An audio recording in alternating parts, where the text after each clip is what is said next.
akube kuhle kukhanye kama kupasta ulikhani Afrika. Inamba ke kuyisifiso sami ukuthi isetshenziswe kuphela umuntu ongumlandeli. So ngo-9 ntambama engifonela engangu-WhatsApp umuntu angangithula SMS angifonela ngo-WhatsApp. Afona from Monday to Friday kuphela Sunday ngisesontweni. Sibheka lawo Moses Mthethwa 5711 sawubona pastor. Ngisacela ukubuza ukuthi kusho ukuthini ukuthi uphuma amaphoyisa axabana wodwa. Ngiyabonga. Moses Mthethwa dreamt and was dreaming of corps fighting against each other. Remember, ngokwesintu amaphoyisa zidalwa noma amaphoyisa ayavela ngezidalwa kwezinye isikhathi. Amaphoyisa angaba zingilosi, angaba abantu, angaba zilwane, angaba imoya emibi. So number 1, ngokwesintu uma uphupha amaphoyisa kungawuphawu olubi yelwa odwa. Lokho kusho ukuthi kungenzeka uyatshengisa ukuthi kunombango ezidalweni zakho.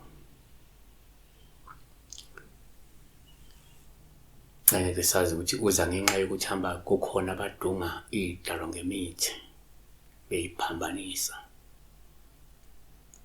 2, kuyenzeka uma uphupha amaphoyisa kube uphawu olubi elwa odwa.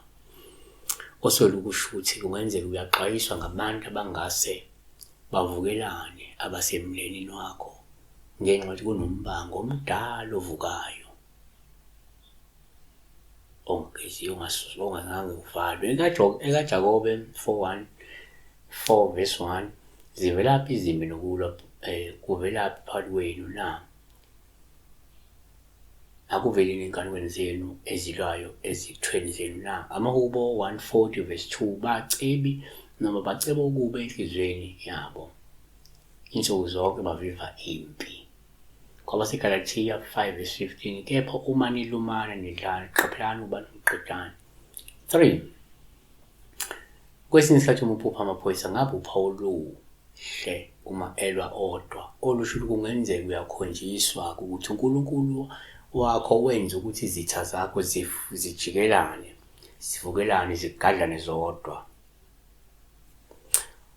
U-Isaiah 19 verse 2 ngiyakuvusa abaseGibhithe ukuba bamelane nabaseGibhithe balwe, kube yilowo nalowo umfowabo, kube yilowo nalowo umakhelwane wakhe, umuzi nomuzi, umbuso nombuso. Kanti u-Isaiah 49 verse 26 ngiyakwenza abacindezeli bakho ukuba badlane bodwa, badakwe igazi labo njengangewayini elimnandi. Inyama yonke iyakwazi ukuthi mina ngiuJehova, ngingumsindisi wakho, umhlengi wakho, umnini amandla kaJakobe. Siyabonga besibheka lapho uphupha amaphoyisa elwa odwa, engxivana ngeyibhaka noma edubulana odwa. Siyabonga.